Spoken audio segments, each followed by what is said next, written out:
할렐루야. 11월 13일 주일 예배 참여하신 성도님 주님의 이름으로 환영합니다. 오늘 전거받을 말씀은 하나님이 좋아하는 사람이 되는 비결이라는 제목으로 본문의 말씀은 이사야 66장 우리 1절에서 4절까지 말씀입니다. 다 함께 합독하시겠습니다. 주님께서 이렇게 말씀하신다. 하늘은 나의 보좌요 땅은 나의 발 받침대다. 그러니 너희가 어떻게 내가 살 집을 짓겠으며 어느 곳에다가 나를 쉬게 하겠느냐. 주님의 말씀이시다. 나의 손이 이 모든 것을 지었으며 이 모든 것이 나의 것이다. 겸손한 사람, 회개하는 사람, 나를 경외하고 복종하는 사람, 바로 이런 사람을 내가 좋아한다. 소를 죽여 제물로 바치는 자는 사람을 제물로 바치는 자와 같다. 양을 잡아 시생물로 바치는 자는 개의 목을 부러뜨리는 자와 같다. 부어드리는 제물을 바치는 자는 돼지의 피를 바치는 자와 같다.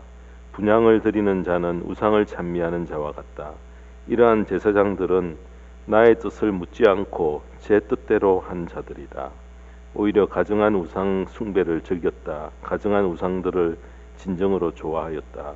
그러기에 나도 나의 뜻대로 그들을 혹독하게 다루어 그들이 겁내는 것을 그들에게 들이닥치게 하겠다. 내가 그렇게 불렀으나 그들이 응답하지 않았으며 내가 그렇게 말하였으나 그들이 듣지 않았으며 오히려 내가 보는 데서 악한 일을 하며 내가 좋아하지 않는 일을 골라 하였기 때문이다. 아멘. 네, 오늘 이 말씀 가지고 하나님이 좋아하는 사람이 되는 비결이라는 제목으로 말씀을 전합니다. 우리가 성경을 보면은 하나님께서 그의 사랑하는 자녀들을 선대하고 또 은혜를 베푸시고 보호해 주시고 눈동자로 지켜주신다라는 이런 표현은 많은 곳에서 우리가 쉽게 접할 수가 있지만은 오늘 이렇게 본문에 하나님은 이런 사람을 좋아하신다라는 이런 직접적인 표현은 그렇게 흔치 않습니다. 본문 2절에 보면은 세 번역으로 읽어보면은 주님의 말씀이시다. 나의 손이 이 모든 것을 지었으며 이 모든 것이 나의 것이다. 겸손한 사람, 회개하는 사람, 나를 경외하고 복종하는 사람, 바로 이런 사람을 내가 좋아한다. 이렇게 말씀하셨습니다. 그래서 여러분 2절의 시작은 주님의 말씀이시다 이렇게 시작하였어요. 끝에는 바로 이런 사람을 내가 좋아한다 라고 이렇게 마칩니다. 제가 성경을 읽다가 하나님께서 어떤 사람을 좋아하시는지에 대해서 이렇게 직접적으로 구체적으로 표현한 구절이 오늘 본문이어서 오늘 설교 본문으로 택하여 그 속에 담겨져 있는 진리의 말씀을 우리가 함께 교훈으로 받으려고 합니다. 우리가 누군가로부터 외면을 당하면은 삶의 의욕을 쉽게 잃어버립니다. 여러분, 외면이라는 뜻이 무엇입니까? 얼굴을 돌려버린다라는 이런 뜻도 있고요. 또 상관치 않는다라는 그런 뜻입니다. 사랑하는 성도 여러분, 살면서 외면을 당하면 어려움을 겪기 시작하는데 특별히 하나님으로부터 외면을 당하면은 가장 불행한 그런 삶의 처지에 불쌍한 처지에 내려가게 되어집니다.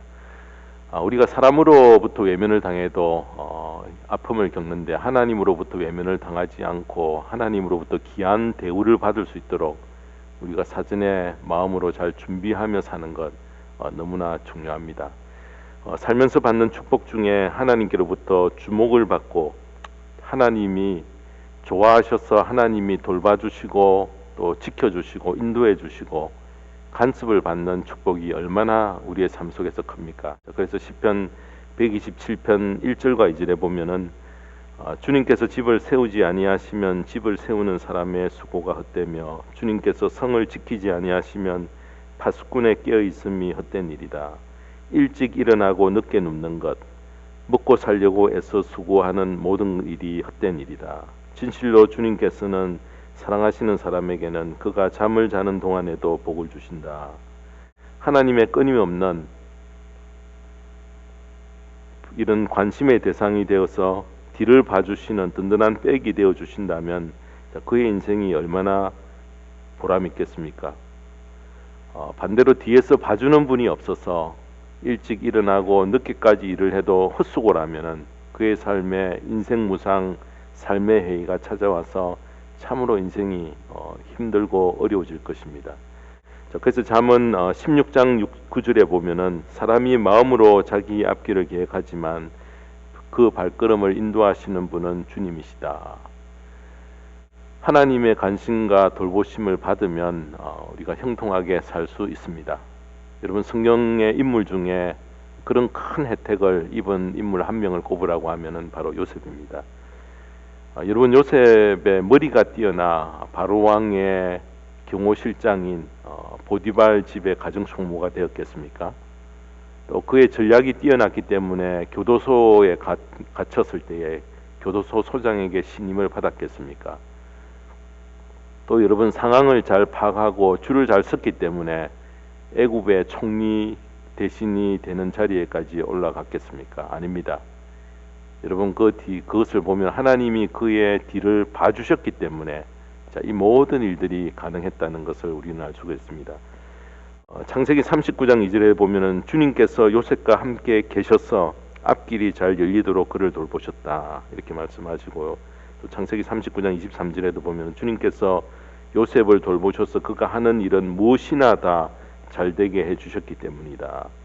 또 창세기 41장 39절에도 보면은 바로가 요셉에게 말하였다. 하나님이 너에게 이 모든 것을 알리셨는데 너처럼 명철하고 슬기로운 사람이 어디에 또 있겠나. 하나님이 요셉을 사랑하여 그 뒤를 봐주셨기 때문에 이 모든 일들이 가능했다는 것을 우리는 알 수 있습니다. 자, 그러므로 세상에서 가장 큰 복을 받은 사람은 하나님이 뒤를 봐주시는 사람인 줄로 믿습니다. 사랑하는 성도 여러분, 하나님으로부터 외면을 당해서는 안 됩니다. 어떻게 해야 하나님의 관심을 받고 하나님이 좋아하게 되는가? 자, 오늘 본문이 그 비밀을 우리에게 알려줍니다. 매우 평범하여 읽고 그냥 지나갈 수 있는 그런 내용이지만은 매우 중요한 주제를 다루고 있습니다. 자, 하나님의 인정을 받는 참된 신앙과 하나님이 기뻐하시는 참된 성도가 되는 그 비결을 오늘 본문이 우리에게 밝혀줍니다. 우리가 신앙생활하는 가운데 성도가 쉽게 빠지는 오해는 내가 하나님을 위해 무엇을 해드려야 한다라는 생각에 여러분 집착하고 그것에 집중되어질 수가 있습니다. 그래서 여러분, 흔히 쉽게 말하면 업적을 남기는 것에 우리가 좀 치중하기 쉽다는 것입니다. 흔적과 자취를 남기는 것 중요하지만은 업적을 남기는 쪽으로 우리들이 자꾸 생각이 기울어지면은 엉뚱한 일로 우리가 분주해지고요, 신앙의 핵심 가치를 놓치기가 쉽다는 것입니다. 그래서 이사야 66장 첫 부분에 보면은 그들은 하나님이 계실 집을 어떻게 지어드릴까라는 것에 관심이 집중이 되었고요. 또 뒤에 보면은 하나님을 위하여 어떤 짐승을 잡아드릴까, 소를 잡을까, 양을 잡을까, 어떤 제물을 드릴까, 어떤 분향을 할까에 관심이 쏠려 있었습니다. 하나님을 모실 집을 짓는 일에 비중을 두다 보니까네 여러분, 오랜 시간이 지난 후에 화려한 건물 짓는 것이 위대한 신앙의 유산을 남기는 것처럼 여러분, 사람들이 착각하게 되었다는 것입니다. 그래서 여러분, 유럽을 여행하다 보면은 중세로부터 로마 가톨릭이 얼마나 화려한 건물 짓는 일에 치중을 했는지 알 수 있습니다. 이탈리아를 여행해 보신 분들은 성당과 지어진 건축물을 방문하는 것이 대부분입니다. 로마의 성 베드로 성당, 베네치아의 성 마가 성당과 같은 건물을 보면은 높이와 그 규모와 또 기둥의 화려함, 색깔을 내는 스테인 글라스에 비춰지는 햇빛에 따라서 색이 다르게 드러나고 성당 안에 온갖 동상을 세우고 그림을 함께 그려 놓았습니다. 여러분, 여행하는 사람들이 그걸 보고 그냥 감탄을 합니다. 실제 감탄해야 될 것은 그것이 아닙니다. 그 잘못을 여러분 1절이 우리에게 지적을 합니다. 1절을 보시면 주님께서 이렇게 말씀하신다. 하늘은 나의 보좌요 땅은 나의 발 받침대다. 그러니 너희가 어떻게 내가 살 집을 짓겠으며 어느 곳에다가 나를 쉬게 하겠느냐. 하나님께서 말씀하시기를 너희가 나의 거할 처소를 짓겠다고, 하늘은 나의 보좌요 땅은 나의 발 받침대라는 그 뜻은 하늘은 하나님이 앉는 의자요, 땅은 하나님이 구두 닦을 때에 올려놓는 구두통이라는 바로 그 뜻과 같다는 것입니다. 자, 이처럼 크고 위대하신 하나님을 모시기 위해 몇 평짜리 집을 짓는 여러분 쓸모없는 것에 모든 힘을 낭비하지 말라는 그런 뜻입니다. 짓는 건물을 통해 하나님을 진정으로 만날 수 없음을 우리에게 밝힙니다. 또 재물이 신앙생활의 중심이 되어서는 안 됩니다. 66장 3절에 보면은 소를 죽여 제물로 바치는 자는 사람을 제물로 바치는 자와 같다. 양을 잡아 희생물로 바치는 자는 개의 목을 부러뜨리는 자와 같다. 부어드리는 제물을 바치는 자는 돼지의 피를 바치는 자와 같다. 분향을 드리는 자는 우상을 찬미하는 자와 같다. 이러한 제사장들은 나의 뜻을 묻지 않고 제 뜻대로 한 자들이다. 오히려 가증한 우상 숭배를 즐겼다. 가증한 우상들을 진정으로 좋아하였다. 이렇게 말씀합니다. 그래서 여러분 유대교나 동방정교, 로마 가톨릭 이처럼 무슨 짐승을 잡느냐, 또 무슨 제사를 드리느냐, 어떤 향을 피우느냐, 이런 것에 관심에 집중되는 것은 아무 쓸모없는 일인 것을 우리에게 밝힙니다. 그리고 제사장들의 복장에 큰 신경을 썼습니다. 여러분 물론 하나님이 성전도 짓게 하셨고요, 제사도 드리게 하셨습니다. 그러나 그것들은 그림자에 불과한 것이지 그것이 실제가 아니라는 것입니다. 그 모두는 장차 인간의 죄를 담당하여 세상에 보내실 그리스도 예수를 소개하기 위한 모형에 불과하며 사람이 쉽게 이해하도록 가르치기 위해 그림책에 불과합니다. 그 그림책은 영원하지 않고 예수님이 오시면은 모두 다 폐해지게 되어진다는 것입니다. 결국 참된 신앙은 사람 마음의 중심에 어떤 뜻을 품는가, 여러분 그 중요성을 2절이 우리에게 밝혀줍니다. 2절에 보시면 주님의 말씀이시다. 나의 손이 이 모든 것을 지었으며 이 모든 것이 나의 것이다. 겸손한 사람, 회개하는 사람, 나를 경외하고 복종하는 사람, 바로 이런 사람을 내가 좋아한다. 그래서 여러분 참된 신앙은 중심에 어떤 마음을 가지고 있는가에 의해 결정이 됩니다. 하나님은 사람에게 무슨 건물을 지었느냐, 돈이 얼마나 많느냐, 또 의식을 어떻게 행했느냐를 묻지 않습니다. 그러므로 우리는 우리의 마음과 영혼 그리고 심령으로 하나님을 상대해야 할 줄 믿습니다. 그래서 주님께서 오셔서 산상설교를 통해 똑같은 말씀을 우리에게 반복해 주셨습니다. 마태복음 5장 3절에 보면은 마음이 가난한 사람은 복이 있다. 하늘나라가 그들의 것이다. 라고 기록하고 있습니다. 그리고 바울은 구원의 바른 태도를 로마서 10장 9절에서 10절에 보면은 당신이 만일 예수는 주님이라고 입으로 고백하고 하나님께서 그를 죽은 사람들 가운데서 살리신 것을 마음으로 믿으면 구원을 얻을 것입니다. 사람은 마음으로 믿어서 의에 이르고 입으로 고백해서 구원에 이르게 됩니다.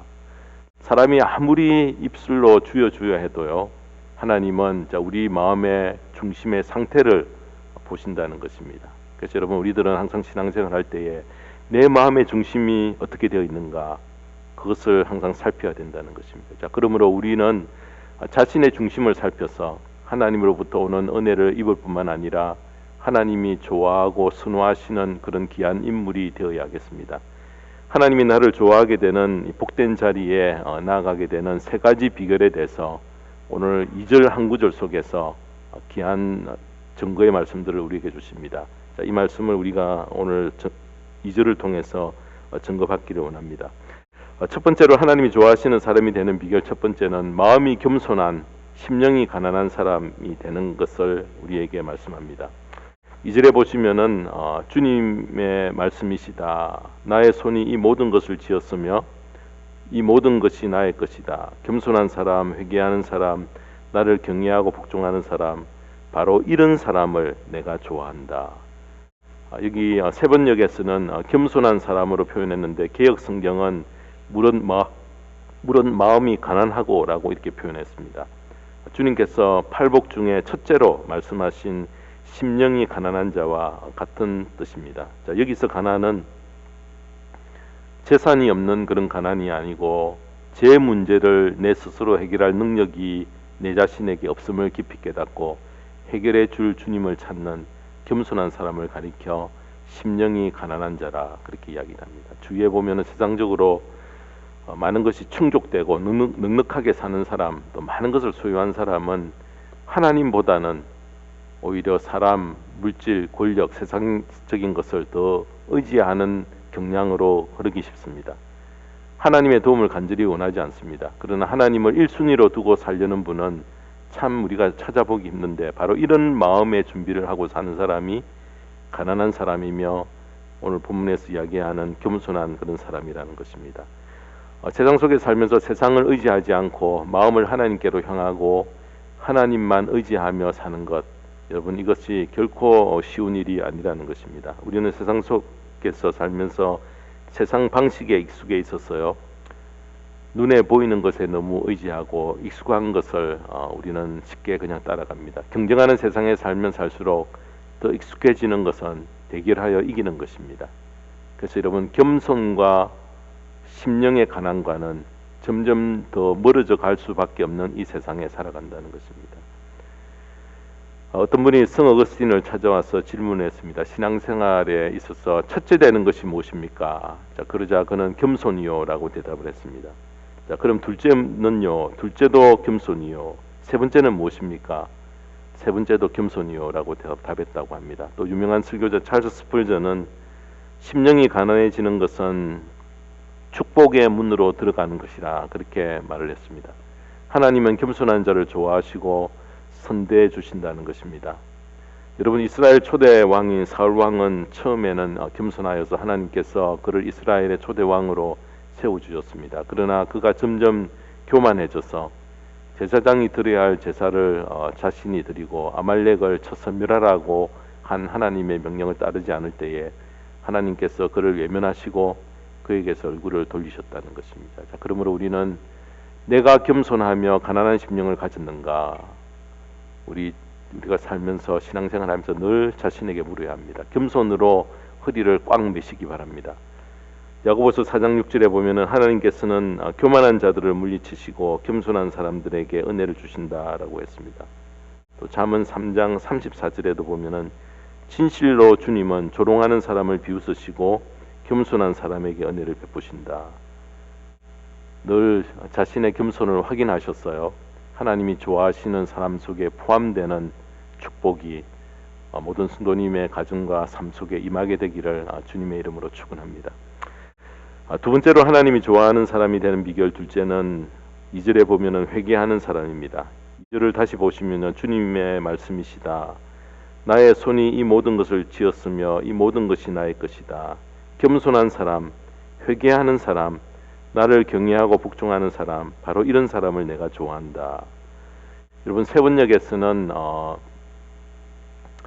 겸손한 사람, 회개하는 사람이라 이렇게 했지만은 개역 성경은 심령에 통회하며라고 이렇게 표현을 했습니다. 하나님은 자기 죄를 뉘우치며 통회하는 사람을 좋아하십니다. 시편 51편 17절 개역 개정으로 보면은 하나님께서 구하시는 제사는 상한 심령이라 하나님이여 상하고 통회하는 마음을 주께서 멸시하지 아니하시리니이다. 이렇게 말씀합니다. 여러분 회개란 자신의 죄를 뉘우치고 아파하며 삶의 방향을 바꾸는 것입니다. 우리가 버스를 잘못 탔으면 빨리 바꿔 타야 합니다. 운전 방향이 잘못되었으면 빨리 턴을 해야 합니다. 회개는 주님께로 말씀으로 돌아가는 것을 말하는데 사람들은 자신의 방식대로 죄악 가운데 머물러 있고 싶어하는 마음을 성경은 강팍하다, 강팍해졌다 이렇게 표현합니다. 특별히 여러분 우리가 예배 시간은 회개할 수 있는 최고의 자리입니다.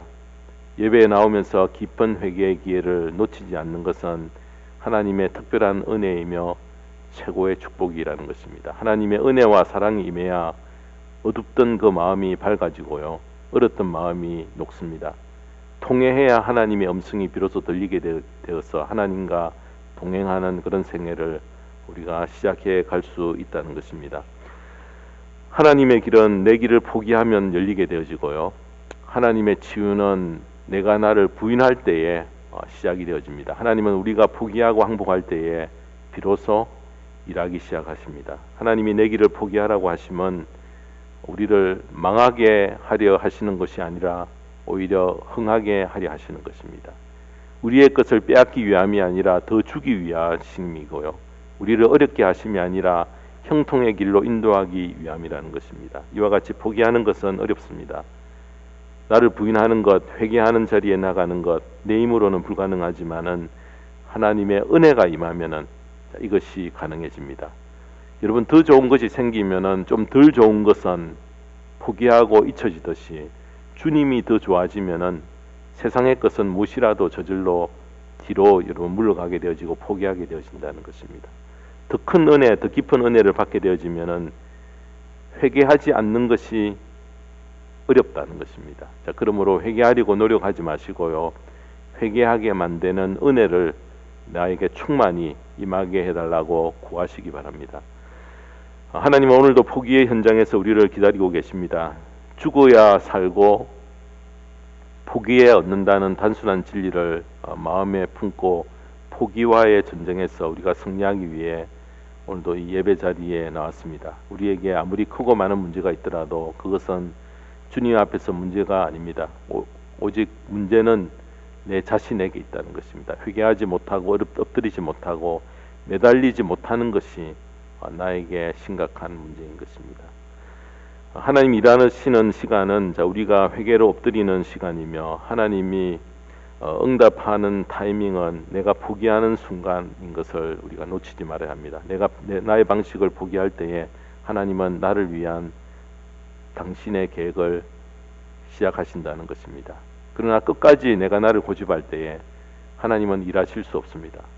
예수님께서도 고향에서는 아무 능력을 행하실 수 없었다라고 말씀하시는 이유는 능력이 없었어가 아니가요. 사람들이 자신의 생각을 포기하지 않고 돌이키려 하지 않았기 때문에 그들은 자신들의 지식을 철저히 믿고 과거의 것에 붙잡혀 있었기 때문에 그랬던 것입니다. 주님은 자신을 따르는 제자들에게 마가복음 8장 34절에 이렇게 말씀합니다. 그리고 예수께서 제자들과 함께 무리를 불러놓고 그들에게 말씀하셨다. 나를 따라오려고 하는 사람은 자기를 부인하고 자기 십자가를 지고 나를 따라오느라. 하나님은 결코 포기하지 않으시는 끈기를 가지신 하나님이십니다. 하나님은 한 번도 우리를 포기하신 적이 없습니다. 내가 나를 포기한 그 순간에도 하나님은 우리를 끝까지 붙잡고 그 끈을 결코 놓지 않으십니다. 자, 그러므로 우리 모두는 심령으로 통회하는 은혜를 계속으로 강구하고 사모해야 합니다. 사도 바울처럼 내가 죄인이고 죄인 중에 괴수인 것을 통회하며 자복해야 한다는 것입니다. 회개해야 할 사람은 남이 아니고 바로 나인 것을 깨달아서 깊은 회개를 통하여 하나님께서 좋아하시는 그런 귀한 성도가 되는 자리에 나가게 되기를 주님의 이름으로 축원합니다. 마지막 세 번째로 하나님이 좋아하는 사람이 되는 비결 셋째는 나를 경외하고 복종하는 사람입니다. 다시 한번 2절을 보면은 주님의 말씀이시다. 나의 손이 이 모든 것을 지었으며 이 모든 것이 나의 것이다. 겸손한 사람, 회개하는 사람, 나를 경외하고 복종하는 사람, 바로 이런 사람을 내가 좋아한다.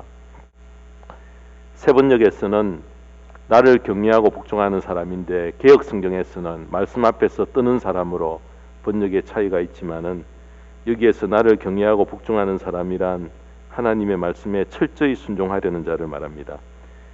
하나님께서 말씀하시면 내 머리로 이해가 되지 않고 내 경험과 맞지 않는다 할지라도 순종할 때에 하나님이 좋아하는 성도가 된다는 것입니다.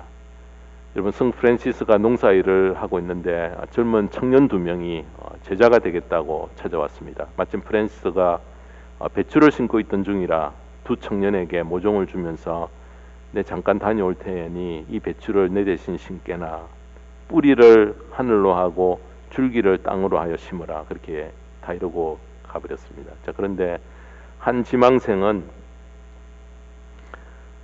선생님이 말씀한 것이니 그렇게 해야지 하고는 거꾸로 심었습니다. 그러나 다른 지망생은 한참 심다가 이것은 도저히 이치에 맞지 않는다라고 하고 뿌리를 땅속으로 하여 심었습니다. 프란시스가 저녁에 와서 보고는 뿌리를 땅에 심은 젊은이에게 자네는 배추 뿌리를 땅으로 하여 잘 심었네. 합리적이고 똑똑하네. 여러분, 그러나 예수님의 제자가 되기에는 합당하지 않네. 그리고 거꾸로 치면 사람에게는 자네는 무조건 순종하는 젊은이로 주님의 제자가 되기에 합당한 사람이네. 자네가 나의 제자가 되기를 허락하네.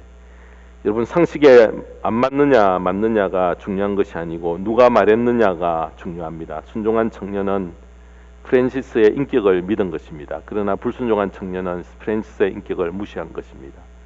우리는 얼마나 많은 하나님의 말씀을 들으며 살고 있습니까? 자, 그러면서도 순종하지 못하는 것은 바로 하나님의 인격을 믿지 못하고 있다는 증거입니다. 나의 관점으로 판단함으로 하나님은 우리에게 순종을 기대하시고 계신다는 것입니다. 오늘 본문 2절에 보면은 나를 경외하고 복종하는 사람은 말씀에 순종하는 자를 말합니다. 하나님께서 말씀하셨다면은 좀 내 머리로 이해가 되지 않는다 할지라도, 내 경험과 맞지 않는다 할지라도 순종할 때에 하나님께서 나를 긍구해 주신다. 일반적으로 보면은 자신의 견해를 펼치고 자존심을 세우는 일에는 빠르지만은 주님의 말씀을 우리는 매우 소홀하게 대하기가 쉽다는 것입니다. 어려운 상황 가운데서도 주님을 사랑하고 섬기는 믿음의 사람들이 바로 말씀을 인하여 뜨는 자들입니다. 하나님께서 교회에 하신 말씀을 이루기 위해서는 그 말씀 앞에 떨어야 합니다.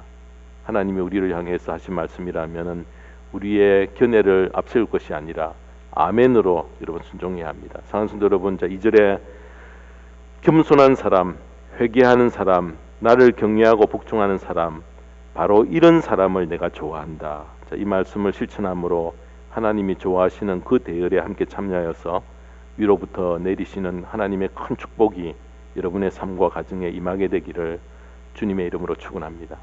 기도하겠습니다. 하나님 아버지, 하나님이 어떤 사람을 좋아하시는지 저희들은 지금까지 모르고 무관심하며 살았던 것이 사실입니다. 오늘 본문 2절을 통해서 우리에게 분명히 알려주셨습니다. 겸손한 사람, 회개하는 사람, 나를 경외하고 복종하는 사람, 바로 이런 사람을 내가 좋아한다라고 하신 말씀을 나의 마음에 새겨서 증거받은 이 세 가지를 가벼이 여기지 않고 내 삶에 굳게 뿌리를 내리게 하여서 하나님이 좋아하는 그 그룹에 여러분 포함되어서 하나님이 내 뒤에서 나의 삶을 도와주시고 내 뒤를 봐주시는 그 귀한 축복에 들어가는, 그리하여 남은 여생을 주님의 축복 가운데 사는 저희들의 삶이 되어줄 수 있도록 인도하여 주시고 지켜주시옵소서. 감사드리며 예수님의 이름으로 기도드리옵나이다. 아멘.